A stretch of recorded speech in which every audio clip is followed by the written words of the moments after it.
Good morning. Can you hear me? Sanjeev? Abhishek, can you hear me? Right. Thank you and good morning, Sanjeev and Abhishek. So we are waiting others to join. In the meantime, I'll explain that what are we going to do from today to next 4 to 5 weeks. Basically, since that we have done with a kind of a syllabus, more or less for completion, and then today onwards that we are planning to start some past papers. So I have shared you some past paper questions with you. That is initially with project financing, break-even analysis, and to that extent. So we'll start with some past paper questions. So what I'll do is I have given the past paper questions, and then so we as a team, right, we try to do some kind of the attempt while we are discussing, and then we will further elaborate on our discussions on the particular questions. So basically, so starting with project financing, break even, and that stuff. So when we are undertaking some past paper questions, I also go into some theories where that we have done some time back, and then try to do them as a refresher, right? So starting with, actually we have several questions, like let's see where we can start.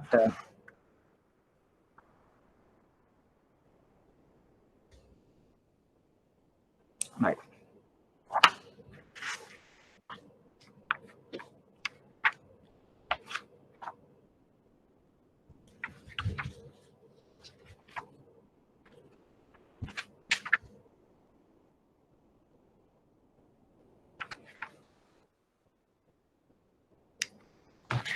So we'll start with this question, 2019 March, question number 6. So the question is, say, exercise of project appraisals in project-oriented lending is aiming at examining the feasibility and viability of projects for financing, right? So basically, what we are trying to do is in project appraisal is mainly we see what's the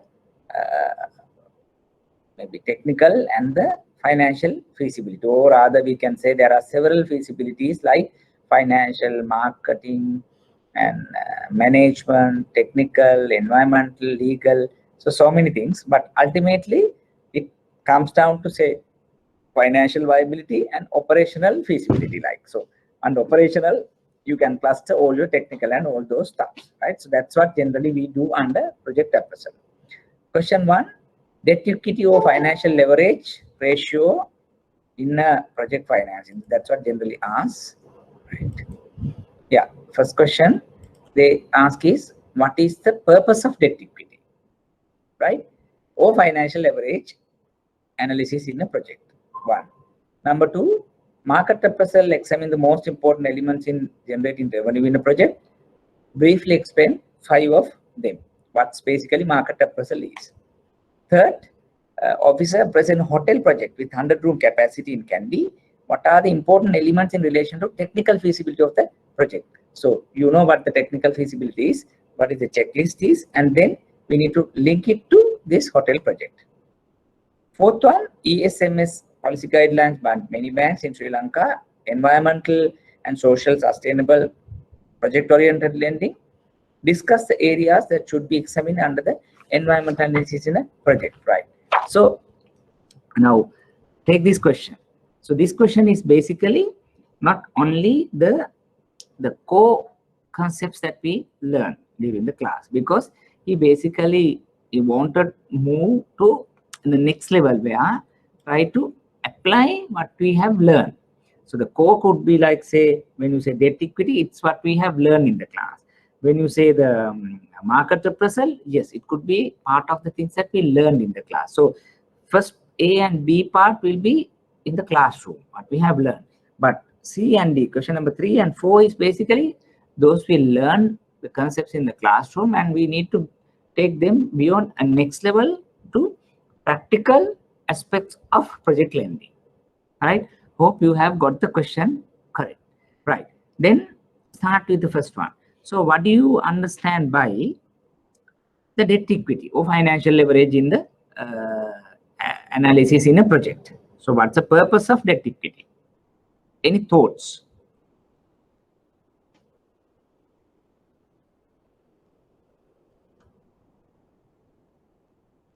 What is the purpose? So why do we worry about debt equity? Why it is important?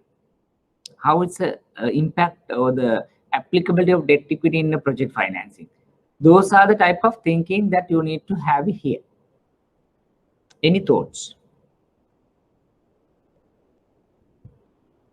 What are you thinking? What are your views on the debt equity analysis?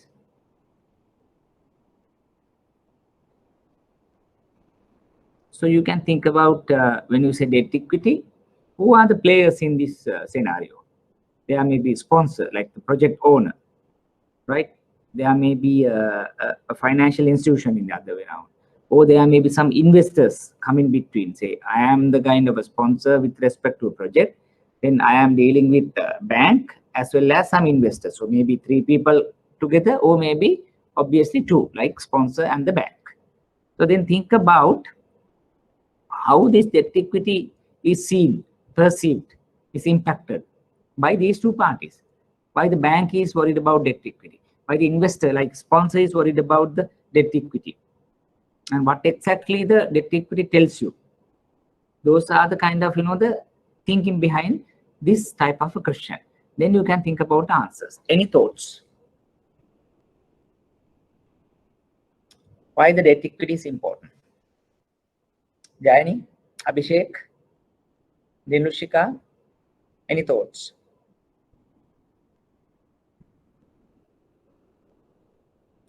If you remember correct, actually, yes, we have discussed under financial feasibility also. In existing projects also, existing businesses, we spoke about debt equity, and proposed project also, we talk about debt equity. What happens if the debt equity ratio is something 80 to 20 or 90 to 10? What tells it to you? Whether it's a risky project or not, or whether it's a stability of the project is very good or not, the solvency of the project is good or not. What do you mean? High debt into the project. What it meant?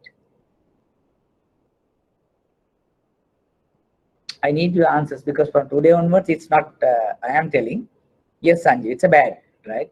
When you say so many debts, it means because your stability is not exactly the way that you are expecting. Or when you say too many debt, it means you have to pay interest, you have to pay capital, right? And then, so the bank looks at as a risky, right? So that's why that we say debt to equity to have a kind of some acceptable level. If it is a new project, startup, we say it should be 50-50, right? Or maybe 60-40. We are not, moving beyond 70 sometimes. So always we try to keep the debt less than 70%. And the balance 30 should be equity, because it tells the commitment, responsibility, accountability from the sponsor's perspective. So debt equity is high in the sense, high risky in terms of bank, because the survival rate or maybe the financial feasibility is at the lower level when you say high debt. And in other terms, when you say debt equity is also important, because why? The debt is being serviced by what? A projected income, a project income. Remember, because now you can't ask them to bring other income and service your debt, because it is being serviced from the project income itself. So that is also important. And then when you say debt equity, will also tell you something about sponsors' contribution, investors' contribution, investors' involvement, investors' obligation, and about his capital, his infusion of equity, his reserves kind of thing. Because a sponsor coming and telling you, so I want a loan for this project, and then he said that I am putting 40%. What it means? investor's wealth. So because he has done some other businesses and he has accumulated some wealth, resources in terms of financial, can bring into this project. Stability will be seen there. So those are the things that you need to have it in mind. So I'll mention the kind of answer. Probably you also have that paper with you. Proper balance between own funds and borrowed funds invested in projects. So what it means, debt equity is a kind of composition of own funds and the debt funds, borrowed funds. That is the composition, mix. That's what the debt equity is. So risk is measured for the financial institution.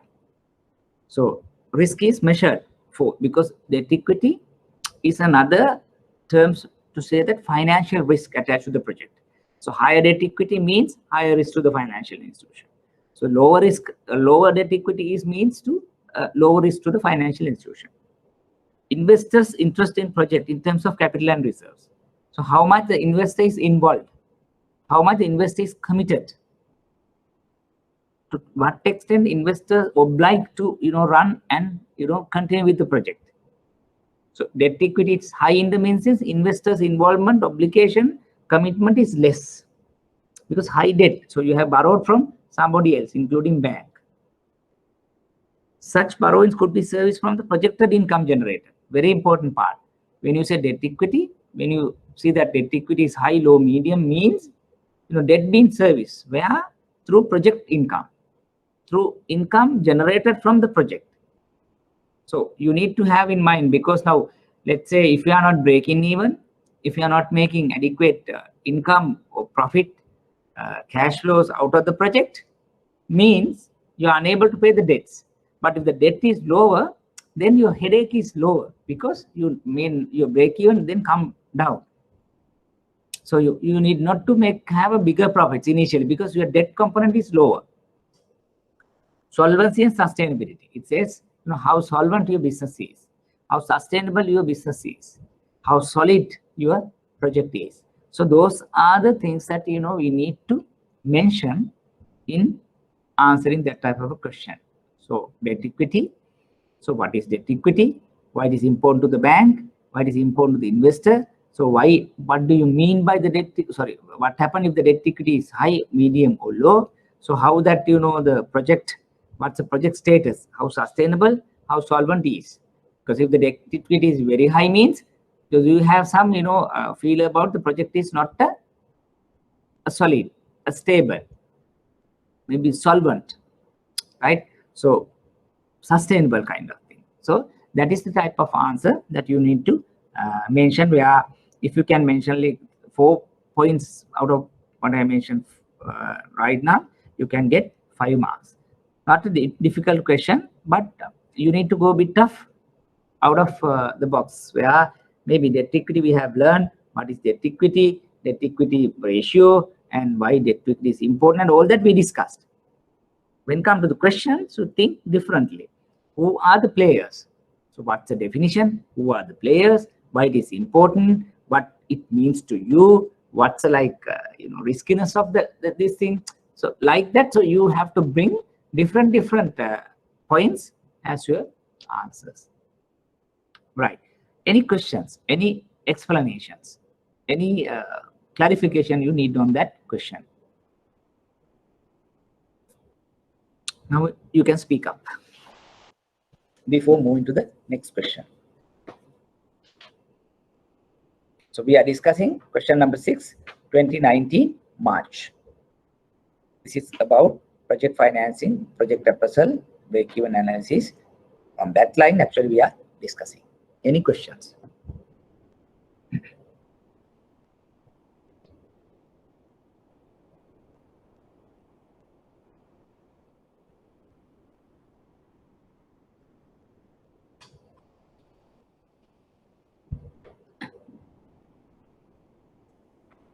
Abhishek, how do you see the question? Is it a difficult one? Can manage? Easy? Jayani, Nilushika, Sanjeev, how do you see that question? Will you be able to answer? Yeah, answer in next, if they ask in next time that probably you might be able to answer that type of question. Not difficult, but just want to have a feel about what the question that examiner is setting us, right? So we are trying to do as much as questions from very latest to, and then we can go back as much as possible, at least from 2016 or 2017 level, right? Thanks, Sanjeev. Then we will move to the next question. Market appraisal examines the most important elements in relation to generating revenue in a project. Briefly explain 5 of them. So basically they ask a question. Market appraisal examines the most important elements in relation to generating revenue. So briefly explain 5 of them. So they ask is something, in other terms, what is market appraisal, right? Now we have learned the market appraisal under several, subtopics. So you need to bring those things with the kind of a brief explanation. Right? Then your answer will be very much complete. Right? So you know what market appraisal. It could be advertising, it could be sales promotion, it could be mix, it's a product and service, it could be a strategy of the marketing, what are the strategies you use, or maybe a level of competition, right? And then type of strategy like market development, product development, market penetration. So those are the things actually that you need to worry about, because end of the day, right? So what you need to do is you need to generate a target revenue. So need to generate target revenue means how do you do your market strategy. So market strategy, in other terms, it's how do you evaluate your market. So market appraisal. So we need to understand the question first. Then you know that you have done some market appraisal somewhere else in our lessons. Then try to link that into this question. So otherwise, if you think about, let's say revenue is something this, and then you work on the revenue. No, not only the revenue. So revenue is the ultimate objective of project. Revenue, cash flows, debt servicing, and profit, like that, surpluses. So basically, in order to meet revenues, you need to have the market appraisal right. Then what you have to think, what are the market appraisal is? About pricing, about volumes, about product and service, about delivery, distribution channels, and then advertising campaign, and about marketing strategies, like that. So that's what. Then it's very simple, because we have learned that, right? So that, like, answer could be like prices at which the product or service going to be sold. Very important. What is the price? Price that you are going to sell. It could be maybe at very high prices. We are a follower of the market, the competitive pricing, or maybe you are market differentiation. So the price is number one. Then volume. How much you are going to sell this? Because revenue is price into volume. So how much the volume that you are talking about? What are the segments? What are the geographical markets? So you can, elaborate further. So during a month, during a quarter, during a year, how much you are going to sell? What are your segments? So like that, you can say maybe given period of time, targeted segments, and so on, so forth. Then third one, type of product service that the project intend to promote. Capital goods, intermediate goods, or consumer goods. Then we need to know what is the type of product and service. That's also important. Whether you do capital, consumer goods, or intermediate line. So then type of the product and type of the service will tell you what could be the light market. It's a consumption market. So you know that is because it's like heavily traded, maybe highly competitive, but again, people need that. And then capital goods may not be like that. Could be something luxury products. People may buy if they need it. But intermediate is something where it could be input to some other industries or whatever. So depending on the requirements, that again, it could be sold. So you need to know what is my product mix, service mix, type of products, right? Fourth one, type of markets the product services are going to be sold. regional, national, international, single buyer market. So need to know that what is my market. So how basically I'm approaching. Maybe single buyer, then the revenue could be different. Multi-buyer, less stress, maybe revenue through maybe volumes sometimes. Or maybe regional, national, depending, maybe region. So your cost, your distribution, your marketing, advertising could be different to national level. Then the revenue could be different, national to regional. Delivery channels, whether you are using your own delivery, third party, outsourcing, supermarkets, boutique or small shops. You need to understand that. Promotion mix, but basically, what's the mix that you are going to, maybe multi-product type of services, how you are going to do that. Quality of human resources in case of a service. So what's like your sales plan, sales team, motivation, and how much they able to convince the customer. So those things. So there are several points, but at least if you can write 5 out of them, you can get 5 marks. So basically this question again about market appraisal and how we are going to evaluate the market in terms of generating revenue. So they ask about price, they ask about volume, and then ask about market, distribution channel, the people involved in it, and then what are the type of strategies that you are going to adopt, right? So those are the things that you need to have in mind. I think in our lesson actually we have learned about 10-12 points, but you need to memorize those things, because this question is totally is what we have learned. If you know what is the technical, what is management, what is marketing, financial appraisal, then this you can get maximum maybe 18 to 19 marks for this question. Very easy question. But the requirement is you need to know, because I have given a short note also, you need to know what are those 6.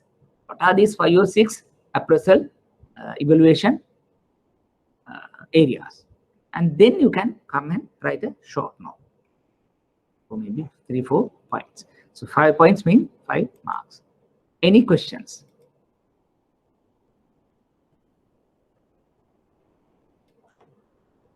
Any questions?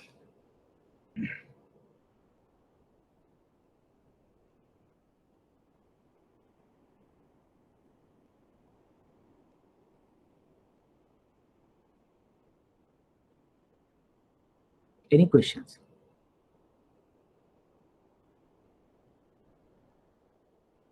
Have you got it understood? Any gray areas? Jayani? Nilushika? Karushika? Have you got it understood, or any further explanation needed?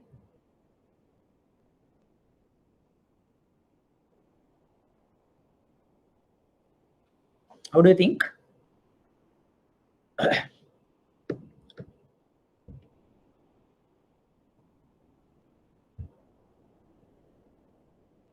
Sanjeev, Abhishek, you are silent today. Means that is it difficult to understand, or what? How do you see the questions? Is it easy to capture or difficult to capture? Can manage or what? Sanjeev, yes, bit difficult. What about others?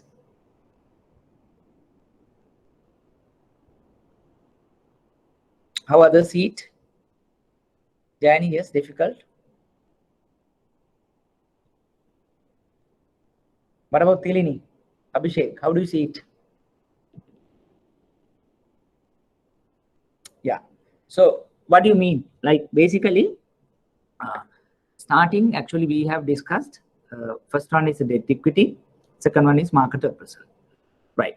So first we try to understand, why this is basically kind of a difficult or hard. Why?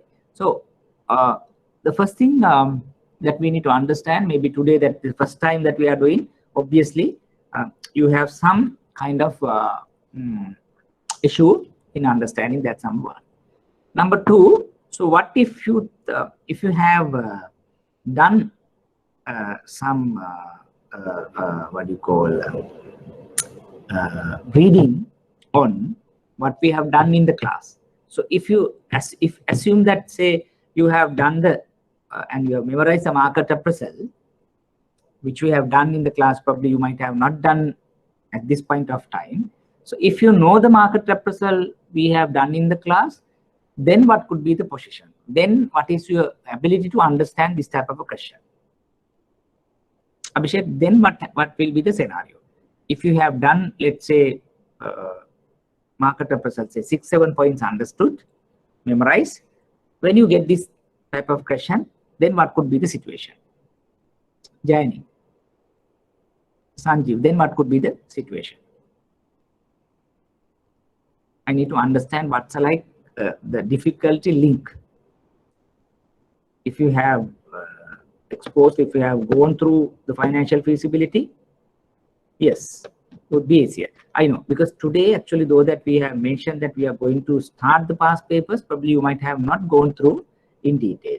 But when you are doing this for about next 2-3 weeks, then you may be in right track. So basically, that's why I wanted to discuss the past papers and take more time on this, because otherwise what happened is, yes, we have done so many things in the class, in the tudes, and everything is available, but when it comes to the exam, what we are missing is we are missing the link. Because the exam, if you take these 4 questions, it's not difficult. So many students would have scored about more than 15 to 60. Why? Because they have done some homework, and more than that, they have done past papers. Let's say if you are given the same question, that's what generally happens in previous occasion or in time to come, probably you know market appraisal perfectly. Then just link it to whatever the question that the examiner is asking. If you take the first one, say debt equity, or maybe what do you call debt service cover ratio. Sometime back we had a kind of a question. If you know what is DSCR and how you are going to compute that, and what will happen if DSCR more than 1, less than 1, equal to 1, then you can answer that type of question very easily, because we have learned in the class and we have done a question in order to support the examiner's thinking. Here again, if it comes again, maybe, what do you understand the debt equity and what do you think the debt equity is important to investor, important to banker, then you know this is the answer that I need to have it.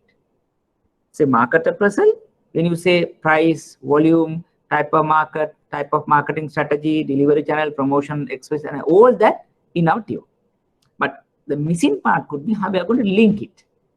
Here, first you need to understand the question. So if you understand the question in the wrong way, probably you might in a mix, or you might be in a problem what I am going to write here.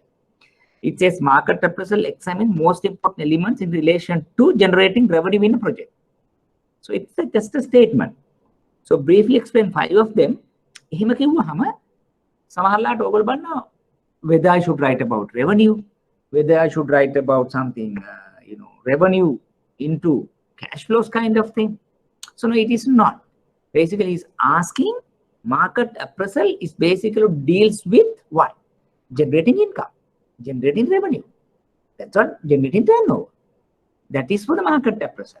Then write briefly explain 5 of them is basically is asking what is market appraisal, how it basically generate revenue. So what are the points that I learned for the market appraisal? So then it's coming to your mind, there are 12-13 points, at least I should know 5. The take home point here is, we need to, just a minute, then we need to understand, what are the 3, 4, 5 points. So when you know 5 or 6 points under the market, environmental, financial, then it is easy to answer the type of questions that examiner has asked. Obviously, this is the first day. If it is easy, then you won't be here. That's why you are learning, right? So that I want to make a link between theory with the question. So if I also right now continue maybe another 4 weeks to 5 weeks in theory, probably you have to see when you go to the exam. I mean that doesn't work. because we have, gone through Tude's materials and you have even memorized, but you don't know how to link it theory into the question. So that's the platform that we are making here. Hope when we are doing further questions, it will get further internalized. Let's see, right? So we move to the question number 3. It's assuming that a credit officer appraised in hotel project with 100 room capacity in Kandy discuss the most important elements in relation to technical feasibility of the project, right? So then what do you want to have it first place? මේ ප්‍රශ්නෙට answer එක දෙනවා නම් මොකක්ද අපි ඉනිෂියලිම හිතන්න ඕනේ? What do you want to know? Very low, very. What do you need to know? What do you need to know? Any thoughts? Jan, මොනවද අපි දැනගන්න ඕනේ? මේ ආන්සර් එක දෙනවා නම් first what we need to know? Tell me. Abhishek, what we need to know?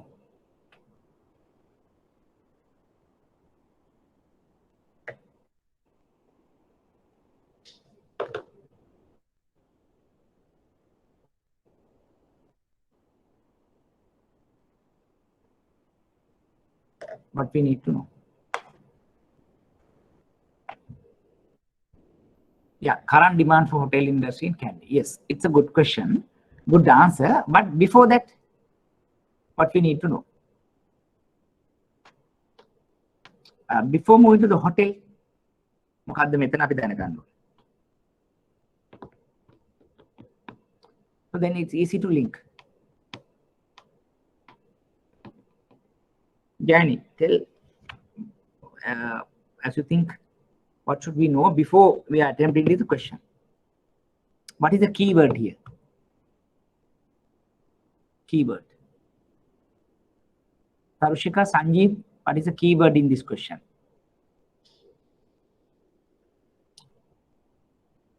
Abhishek, you all are silent, right? You have to speak up. Then only the problems comes out and then we can discuss it and, right, get the things sorted out.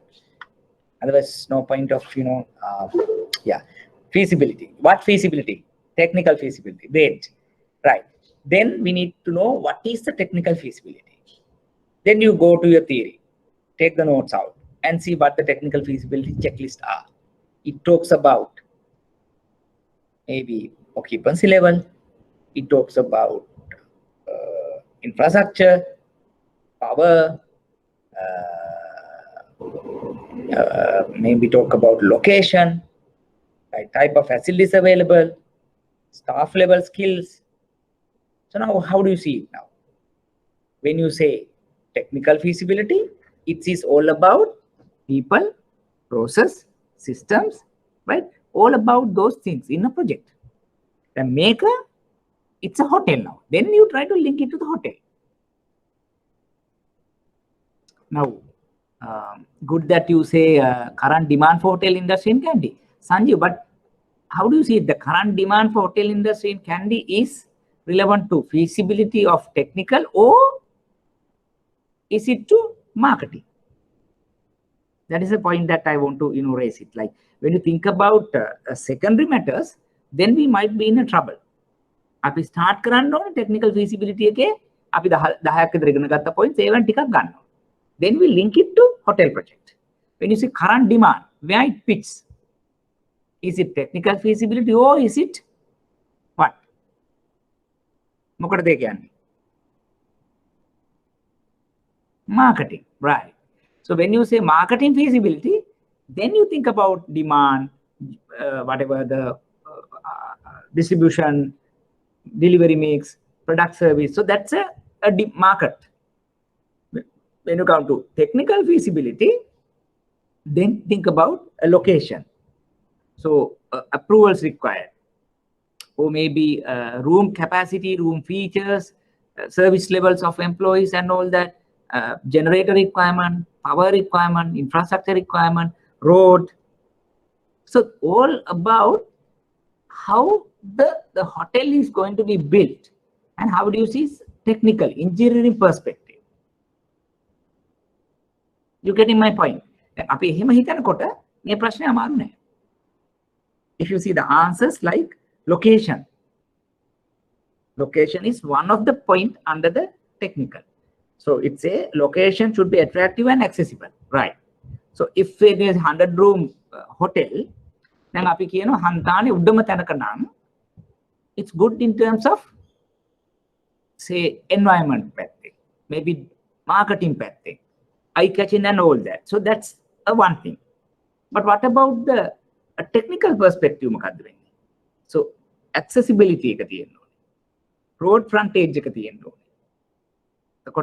and then it should be something like more or less what do you call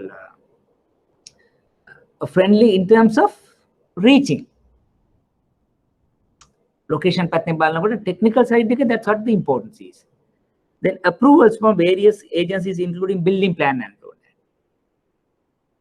We talk about building plan approval, COC, that even we need to have a conformity certificate. So COC, other approvals. Without that, can you give a loan to a customer? You can't. Then we can layout, then electricity plan, plumbing. So there are several things that architect would give, and you go to a Pradeshi or municipal council and get it approved. You have to have it. That's what you have to see in the technical perspective. If it is not there, you are unable to disperse. Acceptable project cost inclusive of the construction cost of the hotel. So if you remember that, cost of the project, cost overrun, cost underrun, and because these things will not be coming somewhere else. Environment, legal, social, management, marketing, financing. Financing feasibility will get the project cost a final input there, because you need to have debt equity there. But cost items is coming under technical. If you remember land, building, working capital, I have shared a kind of a checklist also to that extent. Standards of most required elements in hotel, like room, banquet hall, swimming pool, kitchen, standard. So you need to have those standards. What's the minimum or maximum the size of the swimming pool? Room size. What are the equipments and all that you need to have it, maybe 2-star, 3-star level, right? What are the, like, the basic infrastructure in a kind of a room? So those things also important. Then timing, implementation plan. Implementation plan, because that is what you are going to plan, forecast, and so you need to have the implementation plan. Bank, customer agreed. Disperse first disbursement, second disbursement, third disbursement. So based on that, so you see, within a year the hotel is completed. Cost of other equipment, about furniture, fittings, linen, so many other things also, not only the building. That also part of the technical feasibility, technical appraisal.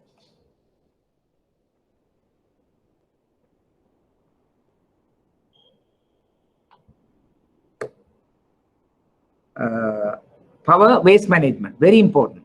It could be through general grid, electricity, or need of a transformer, need of a generator, and how we are going to dispose the waste. There are hard and solid and liquid waste in a hotel. How we are going to dispose that, whether it's environmentally friendly. We need to have a kind of some waste disposal plant or system, kind of. So basically, that is the type of answer the examiner is asking. Then value balmata make amaru and pulum, because this is the first time. But if you know the technical checklist, maybe location to infrastructure to room occupancy to room standards to implementation plan to cost of project cost to other cost items to various approvals and all that. So then what happens is, right, I know this 1, 2, 3, 4, 5, 6, I know. Then you need to try it to link it to hotel project. Earlier, 2014, 15, 16, they haven't gone to this level. What is market appraisal? What is environmental appraisal? Then in this question paper, if you go to the first question, 2014, question number 6, they ask about technical market appraisal. So that is, you don't want to write anything. 5-6 points. But when it comes to 2019, what happened is he tried to link it, what he have learned, with a project, with a practical scenario. Market appraisal, try to link it to revenue. The we may not be able to, answer the question or understand the question. Because, and we have not done this and that kind of thing. But practically it's not so, because that's why I want to take the 2019 March bill, because it's the latest one. Right? Earlier, just to list it, then link it to a current project, practical situation. Third question also, technical feasibility, and then we try to compare into an ongoing hotel. Items and you try to link it to project. So what happened here if they ask about tea factory? What happened if they ask about garment factory? What happened if they ask about something about manufacturing, like something about say cement or whatever, or clothing? Medicam tamai, but you have to link it to maybe instead of a hotel, if it is coming to some production plant, occupancy එකක් වෙනකොට එනවා අපිට මොකද්ද? Utilization එක, capacity utilization එක. So if the aggregate thought is, if the project is agri, then we talk about a crop ratio, harvest ratio, crop insurance වගේ දේවල්. That's what it linked to, right? So maybe even the production, you talk about power and waste management, cost of other equipment, ever common. Implementation plan is common. So depending on the project, your answer could be a little bit different. Even at that, 70% same. Right. How do you see this now? Will you be able to make some sense if this type of question comes in future? Will you be able to make it a kind of some impact? What's your understanding level now? Then chutta it could be easy or further difficult. Will you be able to make it? Because if you do some homework and if you memorize some of these things, yes, Sanjeev. So you need to know what are the missing point here. Obviously, you haven't done some, because we have time. Obviously, you have not done some, whatever the theory. I mean, just we discussed during the class. Other than that, we have not done it. So basically, when you do the past question papers, then go back to the theory. Then understand it. What exactly I need to know after this question? Basically, it's all about the checklist. Because I have given a short note also. Positive checklist, negative risk also there. Whatever question comes, then we will be able to answer. Okay. We'll go to the fourth one.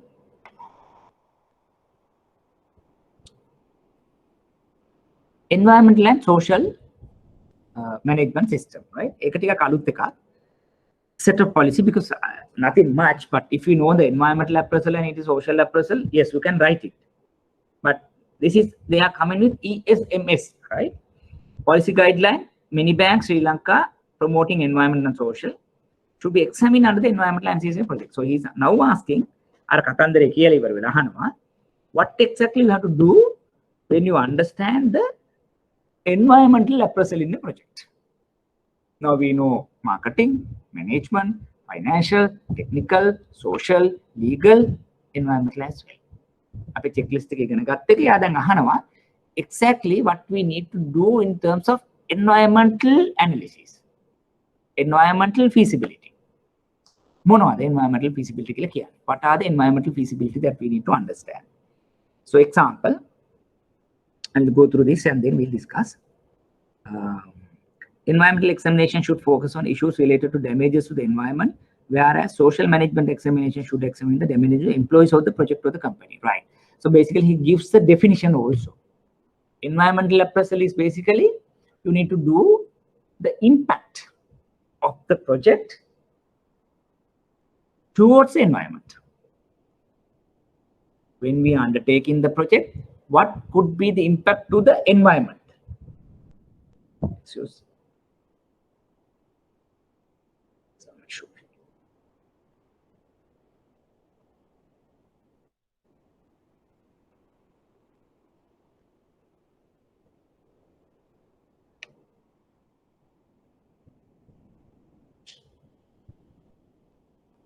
Right. So what could be the impact? That's what the question is. Okay. Social environment evaluation means what could be the impact on employees or maybe society at large undertaking this project. Very simple, right? When you are putting up a garment factory, tea factory, hotel, apartment, then what are you going to do? By doing this, what could be the impact? Maybe society, maybe to the environment. Maybe you are expanding roads, cutting down trees, maybe you are impacting the soil, wastewater into the environment, emission, noise, all are impacts. Positive, negative, or which degree is important. How are you going to manage that? Right? That is the kind of a question he's asking. So, environmental examination is this one, social examination is this one, right? Then further it goes like occupational health hazards affected on employees. That's what we need to know. Under the environmental, what are the occupational hazards? Employee safety, hazardous waste generation, solid or liquid, that is again environment, toxic emission and discharge, low energy efficiency, that's important because now we say yes, energy, because it's a, it's a limited resource. But if you are deploying some machines which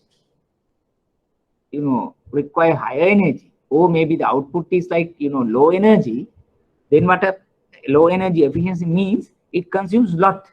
So maybe power or other, maybe fuel or whatever. So it is also not good.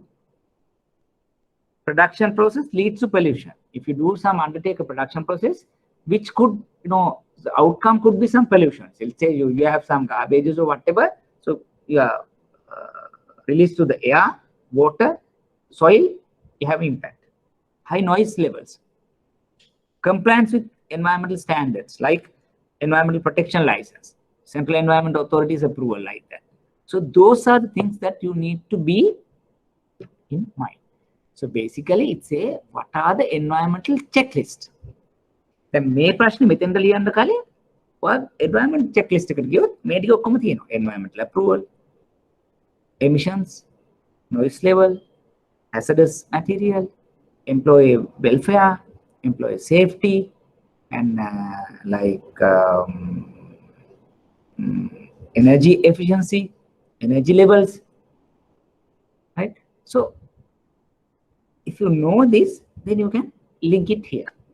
And prashne kiyavanakota may not be exactly, it come to your mind. But when you are reading and reading, or when you are doing one or two questions, then you can understand what exactly the examiner is asking from us. Right. Any questions? Because I started with the theory question. It's basically, it's asked about the feasibilities. So then, going forward, you need to know what is financial feasibility, what is environmental, social, legal, and management, technical, marketing. There are 7 or more. At least 5 or 6 points that you need to memorize. First one. Then what happens is, when you know that, you can link it to given projects. Your homework could be something where you take, say, environmental feasibility, you take social feasibility, you take technical feasibility, and apply 1 or 2 projects. Apartment ekak hadanakota, see what the social impact. Tea factory ekak hadanakota, what could be the technical impact. Hotel ekak hadanakota, what could be the management feasibility that you need to have it. Maybe industry project, or maybe you are doing some distribution.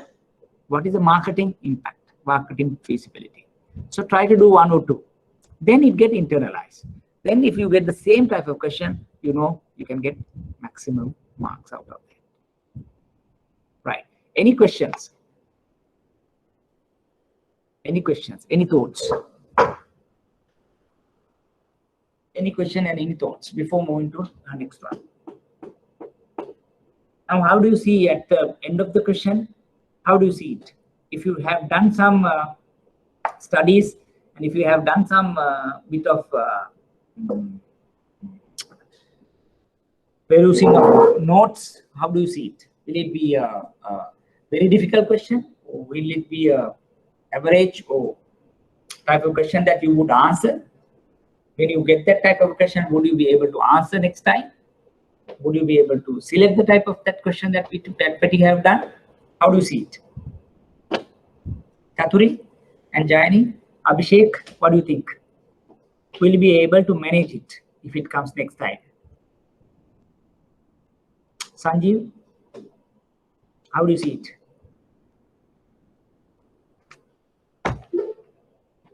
Applying theories is challenging. Yes, Jayani is telling. What about others?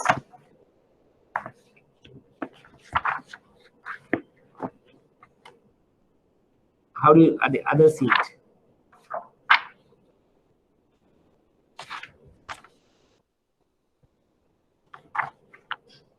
Come on, that. Only one has the idea. What about others?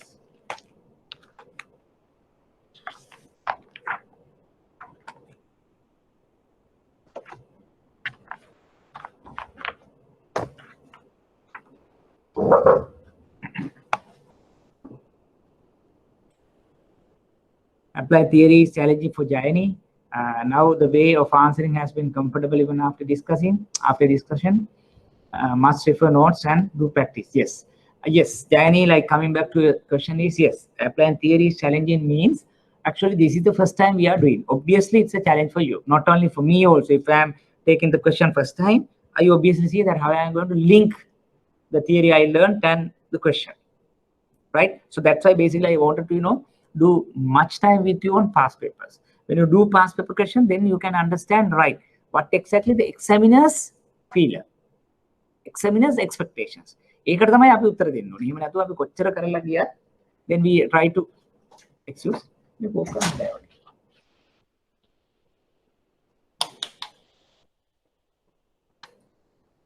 then you might come and say that, you know, I have done well and all that for the exam, but you are not getting marks. So that is basically because we don't know how to answer the question or how to understand the examiner's, you know, perception, examiner's view, examiner's approach. We need to do a bit of questions and a bit of theory also. So going forward, what we, you know, what I advise is, let's say that we have done a kind of a question on theory, and then if you do, you know, maybe some theory in terms of what we have learned in the class, ඊට පස්සේ බලන්න question එක මොකක්ද කියලා. ඒ question එක එකපාරක් දෙපාරක් තුන් පාරක් කියවනකොට you see that it's not rosy. So it's basically that he is asking something which we know. Right? Then if you have not done anything about technical market, financial appraisal at home, class you have to see. You can't, you know, answer that. But first you do that and then come here. Now, since that we know what the examiner would give us, because we have given short note also. So if we are linking that, I think it won't be a difficult examination for you. Then what we are trying to do is we go to the question like with some numbers. Theory we will go to a question that is 2016 September 5. Right, 2016 September 5. Yeah, this one, right? 2016 question number. Right. 2016 September question 5. So we'll take 5-10 minutes and then see whether that we can, start answering the first one. Define, calculate the payback period of the investment, right? So you have some notes also with you, but take 5-10 minutes and then we try to answer this question. So that is 2016 question number 2016 September question number 5, right? Take 5-10 minutes, try to understand the question.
Right.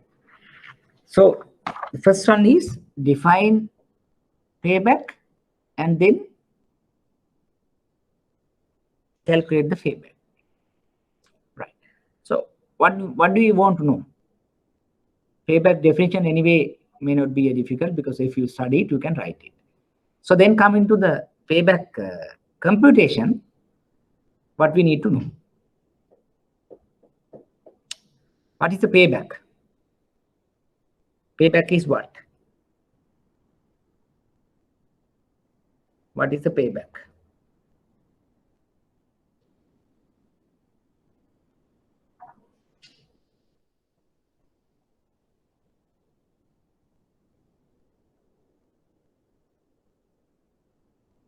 Any idea?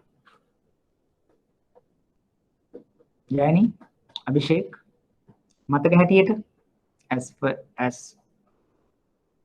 what is payback? Any thoughts?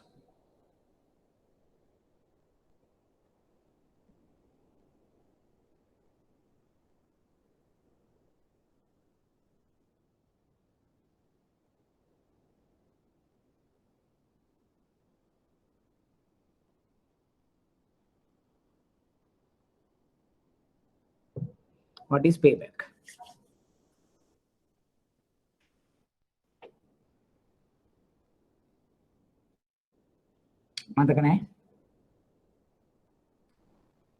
Payback is basically time taken to, number of years taken to recover. Very good, very good. Generate the project investment cost. So in other words, time taken to recover a capital investment, initial investment, or the investment, capital investment, right? So we know the payback now, definition. Then the next one, what we need to know. Do we need to know cash inflows, outflows?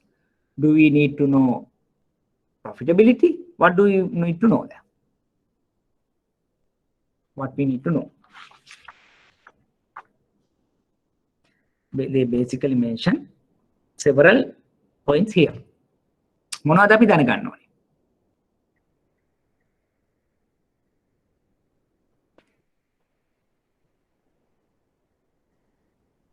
what we need to know? We need to know what? Inflows, outflows, and then we need to know a net cash flows. Can we find the net cash flows for each year? What is the initial investment here in this question? Tell you answer, whether it could be right or wrong, no harm. Asita, what do you think? What is the, yeah, Shashini, thank you. Sanjeev, thank you. Abhishek, thank you. 4 million is the initial investment. Good. Then what we need to know? We need to know what we are generating year 1, year 2, year 3, year 4, right? How much we are generating year 1? Inflow, outflow, net cash flow. What is the year 1?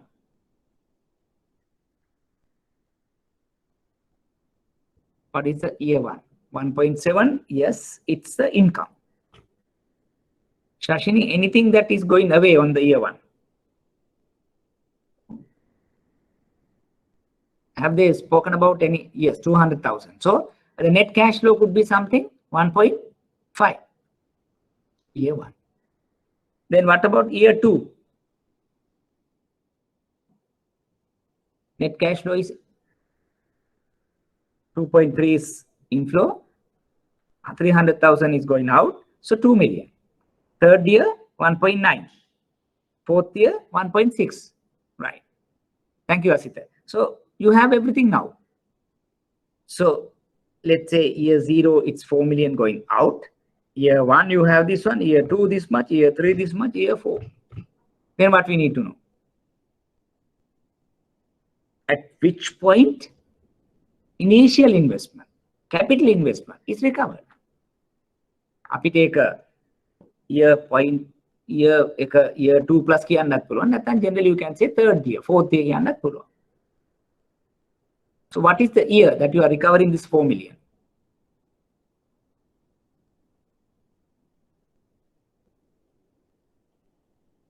So capital is 4 million. Yeah. Abhishek is saying 2.26. Exactly, he is computing. What about others? Year 1 එක recover වෙනවද? No, because on year 1 they are generating only 1.5 because 2.5 is pending. When you go to year 2, you are earning 2.2 million. So 2.3 minus 3, 2 million. So by end of year 2, you recovered only 1.5 plus 2, 3.5 million. Still 500,000 to go. So that 500,000 is in the year 3. So we can say, just we say 3 years. Oh, as Abhishek computed, it's 2.26. What about others? Have you got the concept? Were you able to compute that? Are you in agreement when you say it's in year 3? Payback 3 years agree the නැද්ද? Or if you have differing answers. Tarush, yeah. Shashini, it's Jayani, okay. Asita, what about you? Okay, Sanjeev, thank you. Nilushika? Nilushika, what about you? Are you there with us?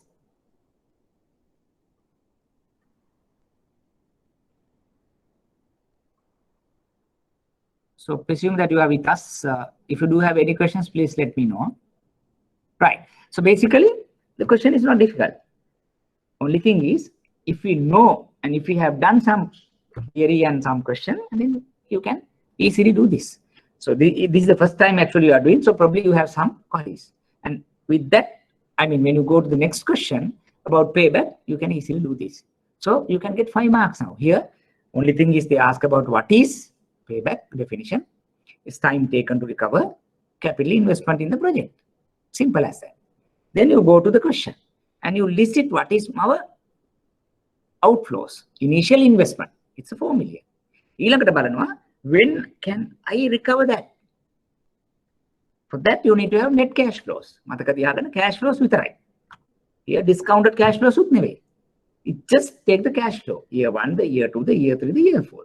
So year 1, you know, inflow, outflow. Year 2, inflow, outflow. Year 3, inflow, outflow. Year 4, inflow, outflow. net cash flows are there. Then you see at the end of the year how much I have recovered. At the end of year 2, how much I have recovered. So at the end of year 3, how much I have recovered.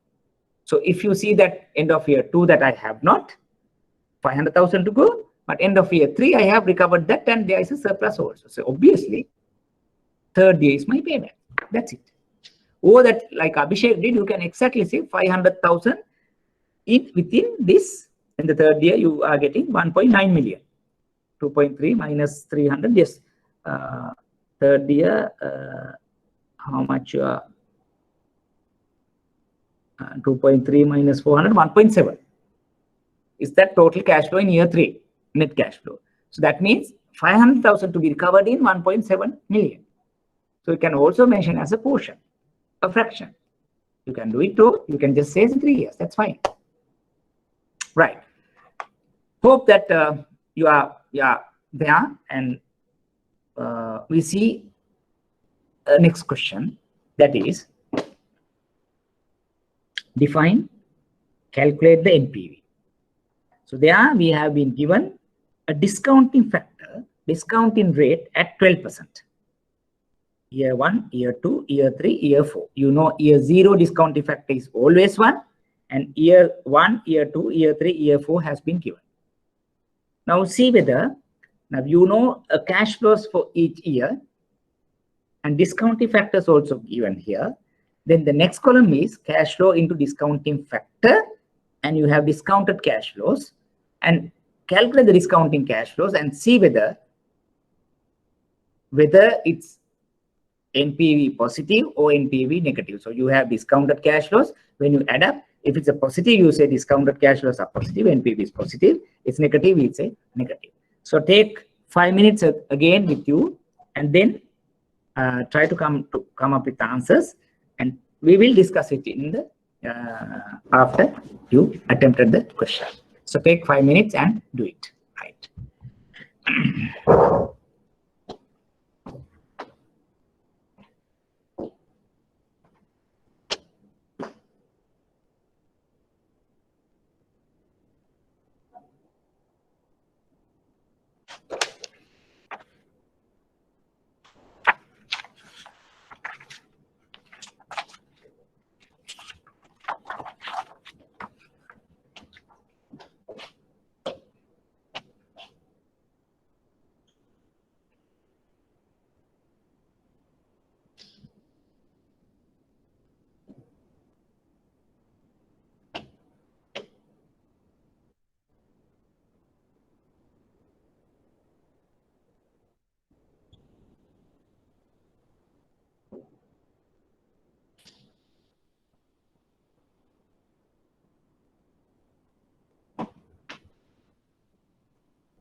Have you started? Any difficulty? If so, where you are getting the difficulty? Before we move to the answer, tell me that were you able to find the net cash flows for the each year? outflow, inflow for each year. We have done a similar question in the class. Were you able to do it or not? Anyway, this is the first time that no problem that you need my help, but let me know whether you have done the first one. Anything that you were able to do it.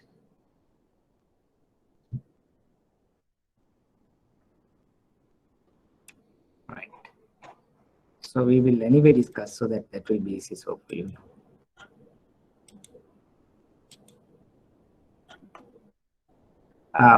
You can see the board, right? You can see the board. Asita, can you see the board?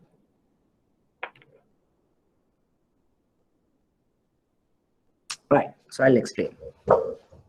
What actually I've done here is, this is a year. 0, 1, 2, 3, 4. Then we have to see what are the net cash flows. Because we have done it for the payback also. Here also we need to do it. Year 0, 4 million going out. So that is the investment that you put in, capital initial investment. 4 million going out. Year 1, you get 1.5 million in. Year 2, 2 million. Year 3, 1.9. Year 4, 1.6. Right? Make a income තියෙනවා, expenditure එක තියෙනවා. ඒ දෙක වෙනස් කරාම we will be getting it.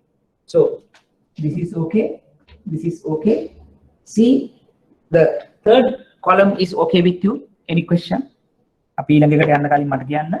You have any issue in computing this one? Any issue?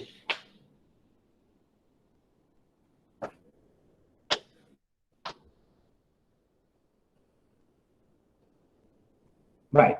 Hope that everybody got it. Like, if you have any queries, please let me know. Right. So then we know what's the net cash flow. We have inflows, or we have positive and negative cash flow. Then we have the net cash flow. 4 million going out, 1.5, 2 million, 1.9, 1.6. So rather than you have 3 columns like this, next time we'll have this one only, because that is the net cash flow which we are interested. When we are undertaking the payback, so we just take this. So the 4 million we recovered year 1, nah, year 2, nah, because 1.5, 2 million, 3.5, 5 million is within this, and then year 3 is our payback. That's how we complete the payback. Now coming here, the examiner has given us discounted cash flow concepts. NPV. For that he has given at 12% some discounted rates. So here at year 0, a discounting factor is 1 always. Year 1, year 2, year 3, year 4. So discounting factors have been given. බලන්න මේ column එක තේරෙන්නේ නැද්ද කියලා? issue එකක් තියෙනවද කියලා? So this is all okay. This is okay. What about this one? Anybody is not going to understand the discounting factor which I have mentioned here. බලන්න තේරෙන්නේ නැති කවුරු ඉන්නවද කියලා, so that I can explain it again.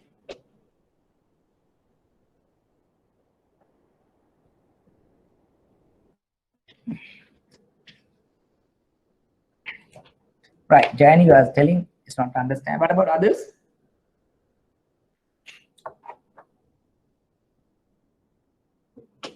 What about others? Sanjeev, Abhishek? Yes, Tarushika, yes, you're asking. What about others? Asita?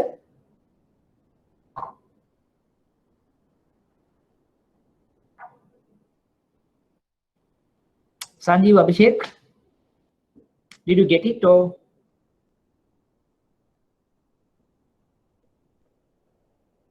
Okay, so basically what happened is, now for each year, examiner has given us discounting factors. Now what is the discounting factor? Discounting factor is something, if you remember the time that we discussed this point, is the value of the money it's not going to be same as today and in years time.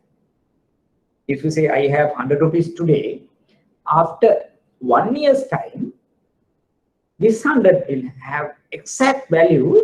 A real value is maybe 95. Why I am telling that? There may be some factors influencing the value of this 100. Let's say inflation, some other risk factors.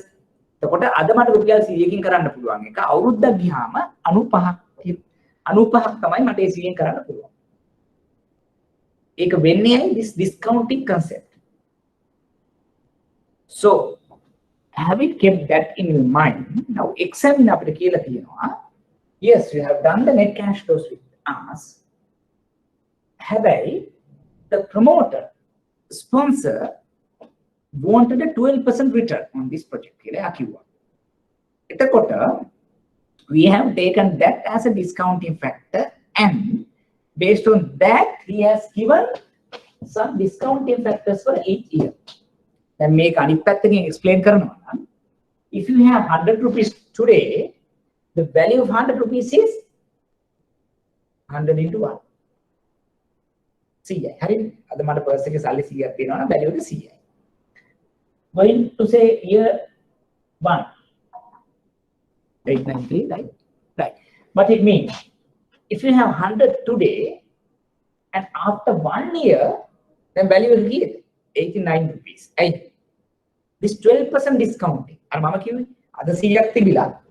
go to the Apico and so buy something. After 1 year, I go to the Apico and try to buy something, but I can't buy the same value which I purchased today. එතන මම අවුරුද්දකින් ආපිකකට ගිහිල්ලා බඩු ටික ගන්නකොට මට ගන්න පුළුවන් ඒ රුපියල් 100 රුපියල් 90ක බඩු විතරයි. Because prices has gone up in other terms. My 100 is discounted. මගේ රුපියල් 100 ගේ අඩු වෙලා කියලා කියන්නේ value has gone up. So that is the concept of discounting factor. If say year 2, it's 79.7. Our රුපියල් is රුපියල් 80 වටින්. So that is what they say, cash flows happening at each year, but they are not valued as the same cash flow because this discounting principle is going to apply. But when you go to the payback, you are not thinking anything such like that. We just take this value. Third day 2 million. Third day I'm getting 2 million. I say it's 2 million. It's today also 2 million. That's a payback principle. But NPV principle is no, you need to discount it because due to interest, inflation, some other factors, value of money could go down. When you say this is the net cash flows and these are the discounting factors which the examiner has given to us. When you have say in year 1, you say 1.5 million kilowatt, the actual value is not 1.5. It's a 1.3395. In other terms, when you have these values, you try to bring these cash flows to today's value. That 4 million other value of 4 million. 1.5, you bring it to today, means it's 1.3395. 2 million, if you bring it today, because it's happening in year 2, it's 1.59. Remember, because if you just add up this, you get some figure, but when you discount it, so we'll get a lesser value. Now you understand this column. The discounting factor apply karne ka concept clear dekhiye.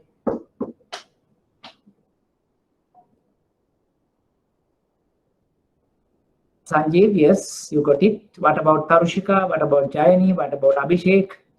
Perfect. And what about Asita? Thank you, Asita. Right. So if you have any question, please disturb because this is very easy but you need to understand perfectly because then you can, 100% you can get the marks. So what actually we have done here is we have understood this also. Now we have net cash flow, we have discounting factors, then we multiply each and see what is the discounted cash flow. Each year, there are some cash flows happening, and then we have discounted cash flows, and we multiply, and we get a kind of a figure here. Because we are going out something about 4 million, we are getting in with some cash flows, then the difference is positive 1.3039. Net present value here. If the value of whatever the project is positive, we say accept. Is negative, we say we are not going to accept. What is positive means the cash out is lesser as against cash in. Cash out is 4 million because year 0 it change එකක් නැහැ. Cash in is this one. හැබැයි මේ ටික as it is ම ගත්තේ නැහැ. If you take as it is 1.5 to 3.5, 3.5 plus 1.9 is 5.4, 5.4 plus 1.6 is 7 million. හැබැයි මේ ටික එකතු කරොත් 7 million කියලා එනවා. But when you are discounted it, මෙතන බලන්න it is not that much. 1, 2, 3, 4, maybe 5.5,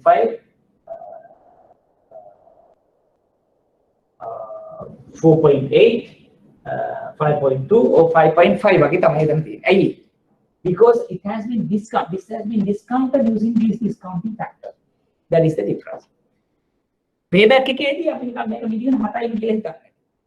But when come to the NPV, after applying these discounting factors, this has come down to maybe 6 million, roughly. 1 million drop the capital. Why? A time difference. The cash flows are happening year on year. Year 5 cash flows tika ada tena kota. Year 5 again din 1 million නෙවෙයි. It might be something about 636. ලක්ෂ 636,000. 1 million නෙවෙයි හම්බෙන්නේ. Because why it has been discounted. Right. Then බලන්න මෙන්න මේක තේරුණාද කියලා. So you arrive with this.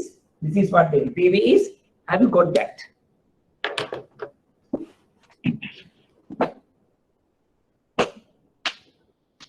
Have you got it? Jayani, yes. Sarushi, yes. What about others?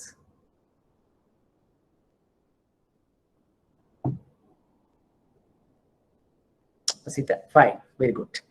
එතකොට දැන් අපේ question number 2 අහනවා what is NPV and compute that. එතකොට දැන් we have computed it and we can say NPV is positive, then investment is feasible. Right. The discounting factor, sorry, NPV they have defined is the today's value of net cash inflow receivable in future periods. ඒක තමයි NPV කියලා කියන්නේ. So NPV is a today's value of net cash flows receivable in future. In other words, today's value of future cash flows. හරිනේ? මේ තියෙන future cash flows. ඒ ටික today value එක කියලා කියන්නේ අද value එකට මම ඉන්නේ කොතනද බලන්න. අද value එකට මම එතන ඉන්නේ කොතනද බලන්නේ කොහොමද? I am going to discount that. I am going to discount that. A discount කරේ මෙන්න මේ percentage එක දාලා. So එතකොට ඒක difference එක positive නම් we say NPV positive, we are accepting. If a negative none, we are saying we are not going to accept it. Right. Then the third question is they are trying to ask to differentiate the payback period and the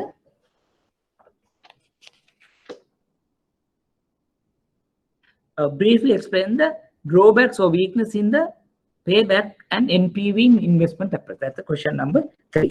You can payback period එක සහ NPV එක පාවිච්චි කරනකොට what are the issues, what are the drawbacks, what are the weaknesses, right? So basically it's something like this. Both tools are acceptable in different terms. දැන් අපිට කියන්න බෑ මේක හරිද වැරදිද කියන එක නෙවෙයි. So both have some positive, both have some negatives, but they can be used alternatively for different decision making. One is, say, when you say payback is time taken to recover capital, you are not taking the discounting factor into equation. It's easy to understand, simple, can be convinced very easily, right? That is very easy one, right? When you say payback, initial method, so payback 3 years, so you go ahead then, fine. Not complicated, not complex. What's the issue? You're not taking time value into account. Time value is not taken into account. It's an issue. Why? Now you see this one. Here, when you take the time value, payback compute but we are not worried about that payback. We just, do away with the time value concepts, discounting concepts, and just adapt with the cash flows as against what you invested. When it comes to the NPV, we are taking time value using discounting factors, give a correct idea. But simultaneously, issue here is it's some complexity, time taking, difficult to understand.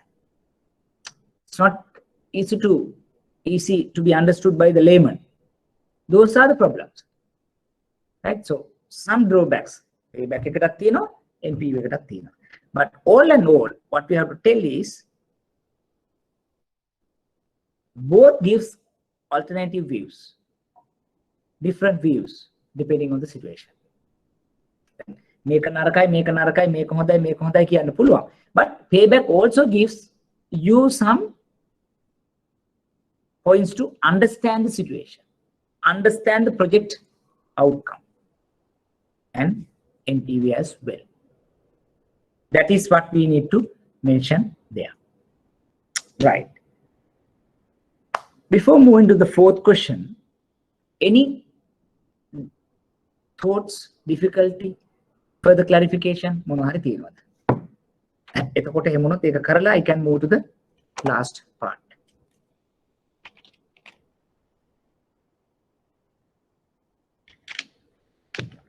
Any questions? Then we can further move to the next one.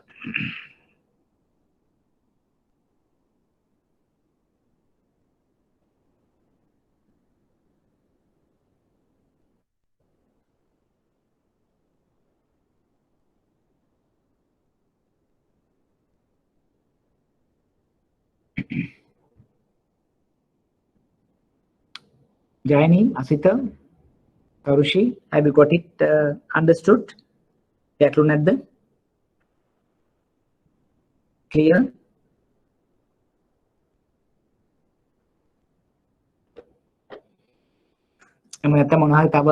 Clarify karan right? Thanks, Jayani. What about others?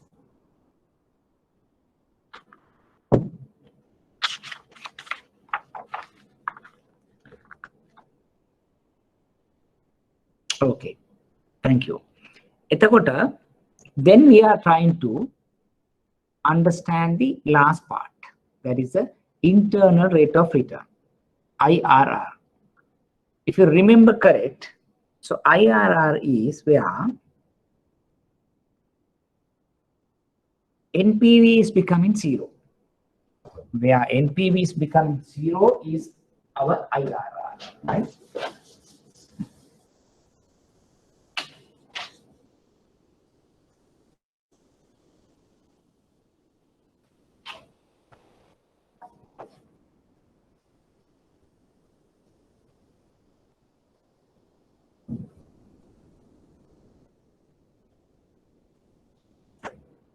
Right, NPV is becoming 0. The point where NPV is becoming 0 is IRR. Right? So it's like the NPV, it's the interest rate. For each interest rate, say R1, R2, so like that. So this is the interest rates. For particular interest rate, you have some NPV like this. 12% order, we have got some figure. So like that, so we are increasing that, then maybe it comes to here also. Maybe at 30%, This could negative also. Why? You are discounting higher, mean cash flows could come negative. So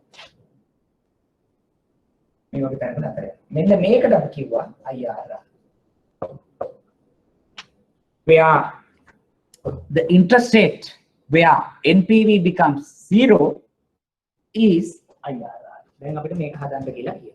So if you remember correct, we have developed an equation, right?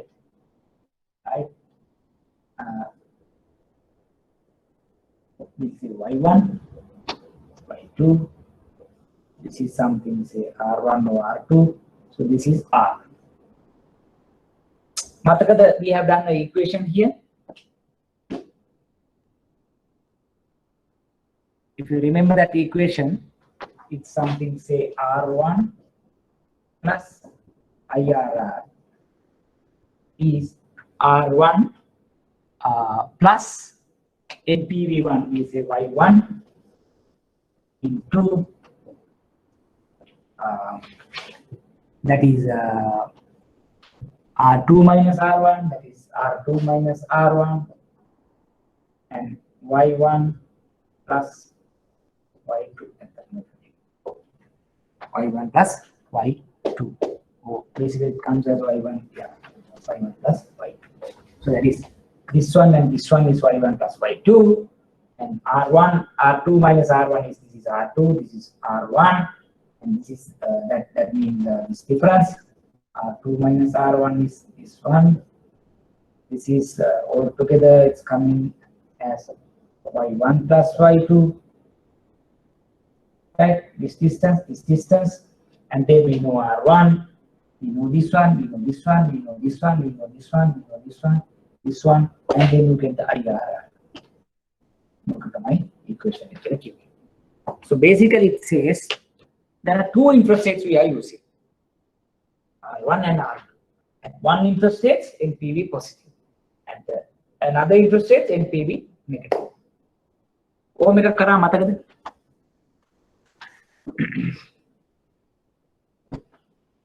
Do you remember that?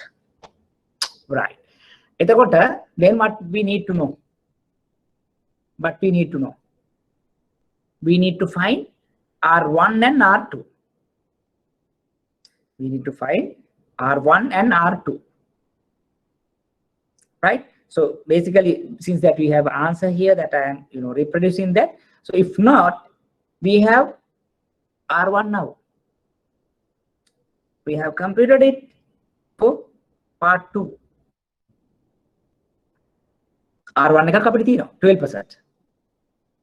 Then, as I was telling on the other day, you can select something about another maybe 30% or 35% or 27%, whatever.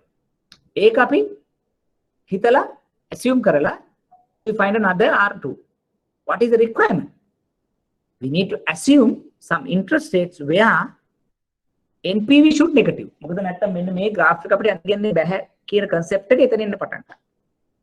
We need to have some interest rates where NPV negative. You need not to draw the graph for the exam. I just draw it for you understanding how the equation comes. Only thing is you need to find the equation, some parameters for equation. R1 is a 1 interest rate, NPV1 is a 1 NPV. For the 12% we have computed that. So we take 25, we take 30. 30 double or more. So then obviously it could be negative. So then if you select 27 example, then you have R2, and for 27 you get NPV 2 also.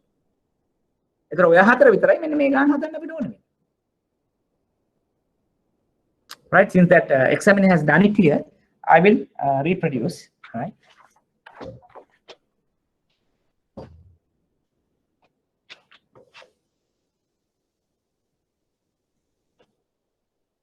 He has basically taken two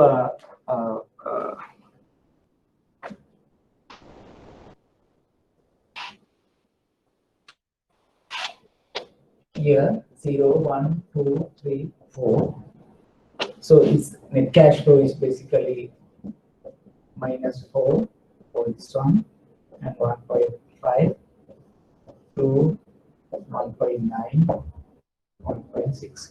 Then he has taken interest rate 26, then DCF, then it's only 1.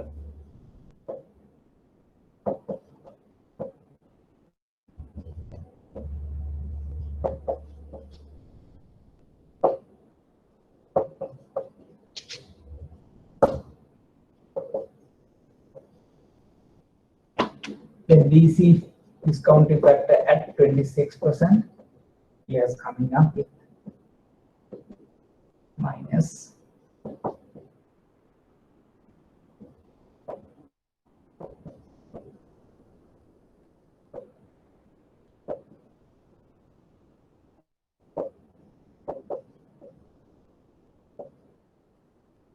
NPV is something 0.351. And also he has taken DCF at 27. I'll take that because it's easy then.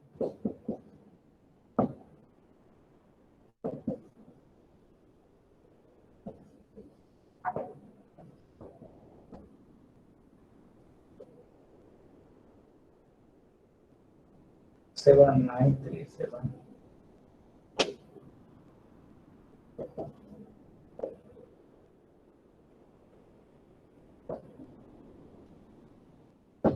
So then DCF is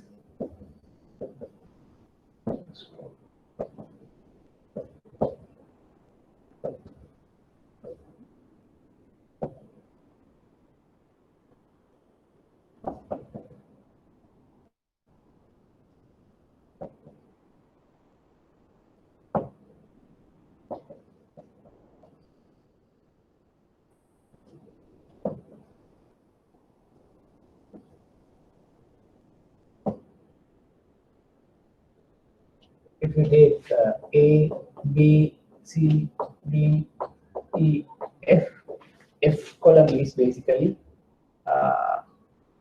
C into E.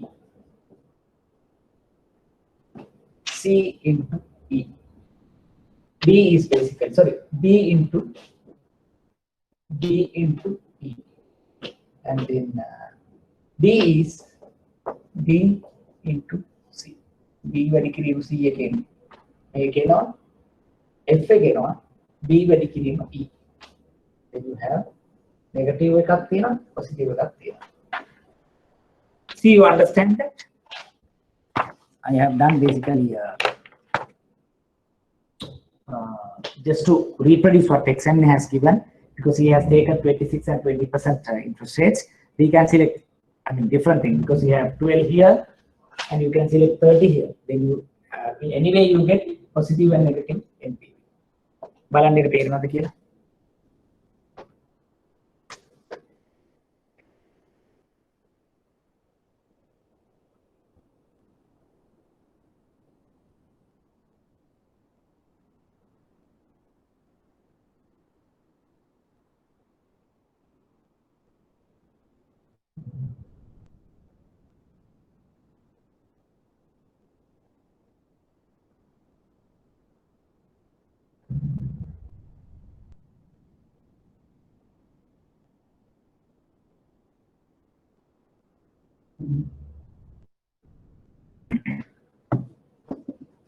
තේරුණාද බලන්න එක?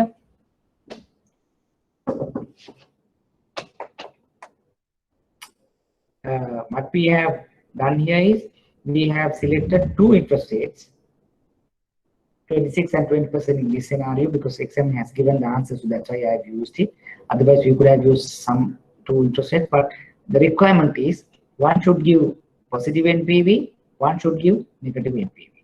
So if we know that, if we have found that, we have this one, we have this one, we have this one, and we have this one.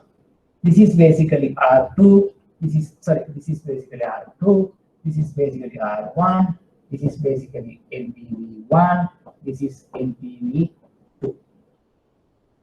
Then we apply here, so maybe Y1, for example, Y1 and Y2.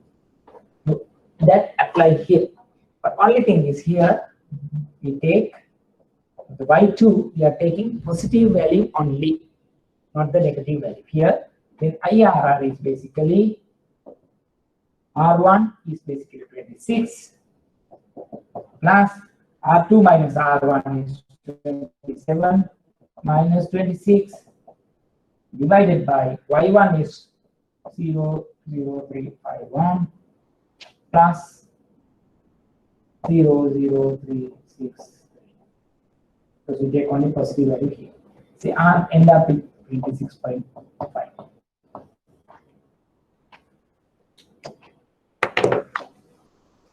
See whether you have any issues.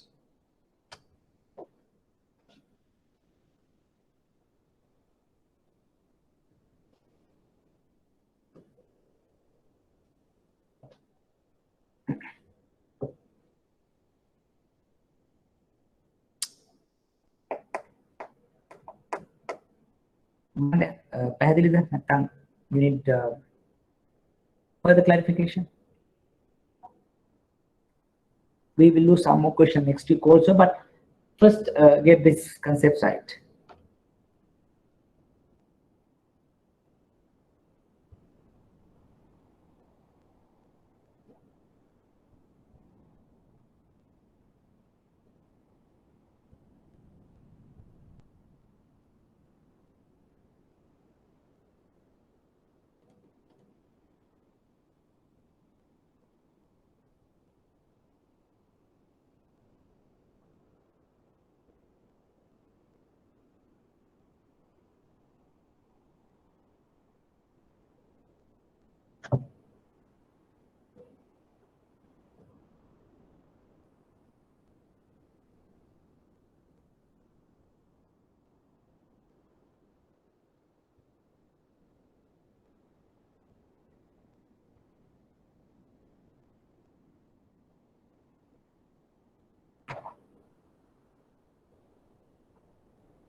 How do you get it this?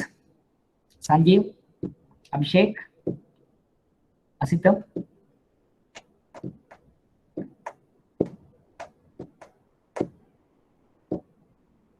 Any thoughts? Have you got it? What we have done?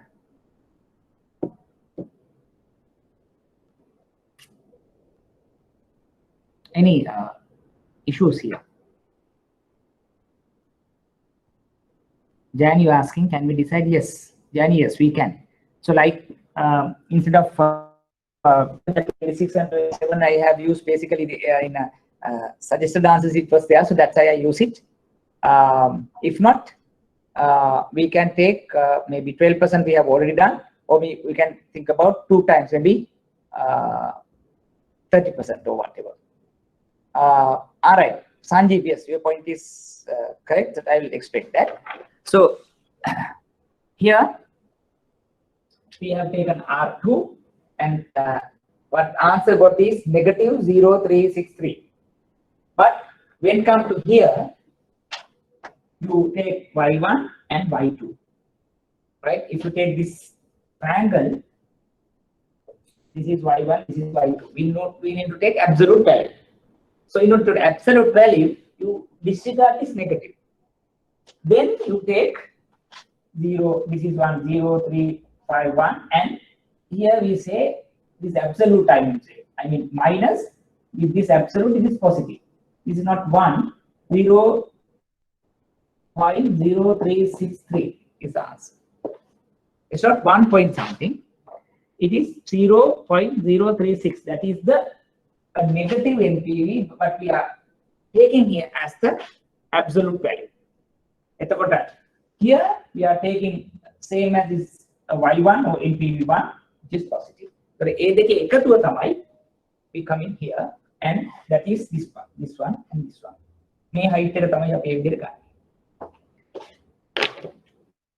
Sanjeev, are you okay with that? Right. What about others? Shashini, you are silent.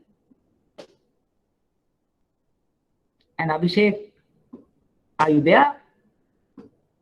Asita?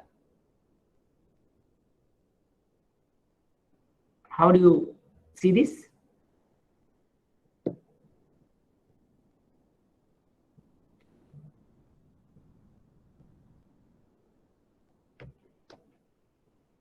Yeah, can't we take ARR equation as R1 in PV1 in PV?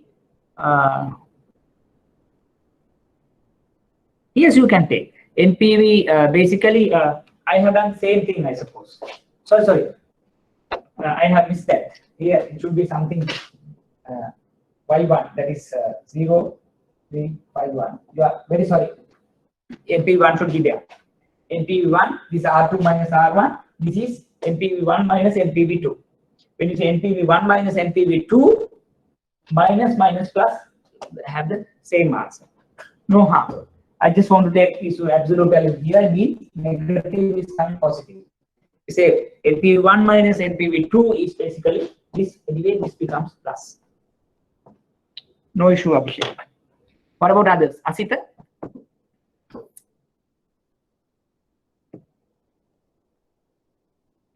Right.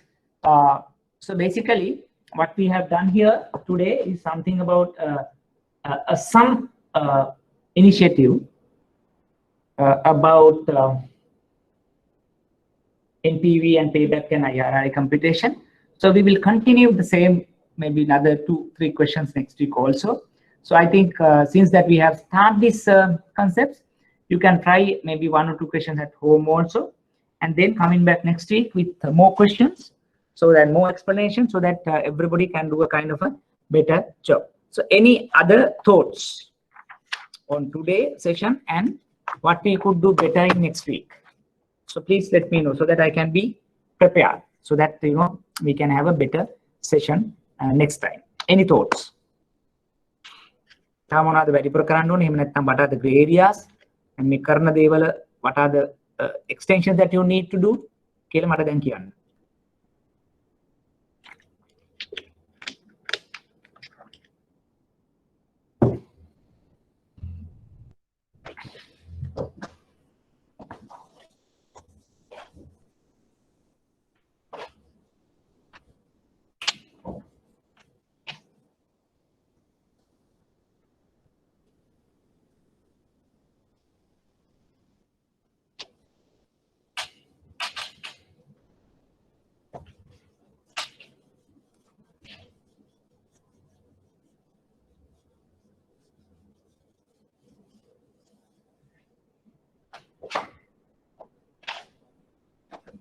Right.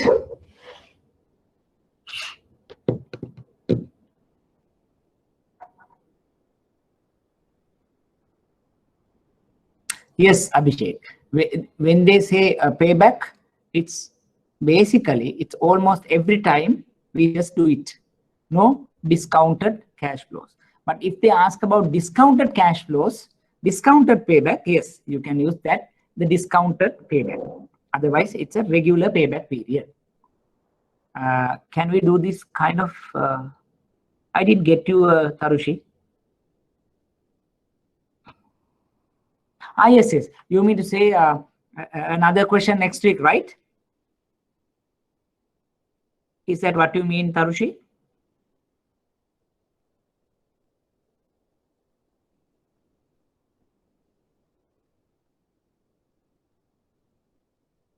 Okay, we'll do. Anyway, that there are a couple of questions. So we will, anyway, we'll continue this tute. And you also can go through and, come up with any maybe difficult questions or any gray areas that when you are doing it, and we will do that also. If not, I will do 1 or 2 questions and pay the other like break-even question as well. Because what I want to know is, and wanted to, teach you is basically there is a compulsory question in this area. So you need to get maximum marks out of that. I mean, even theory, you should be able to answer. Even mathematical, like quantitative, you need to answer that. Okay, so thank you very much for being with me. Then we'll meet next week, regular time. So wish you a very good week ahead. Thank you.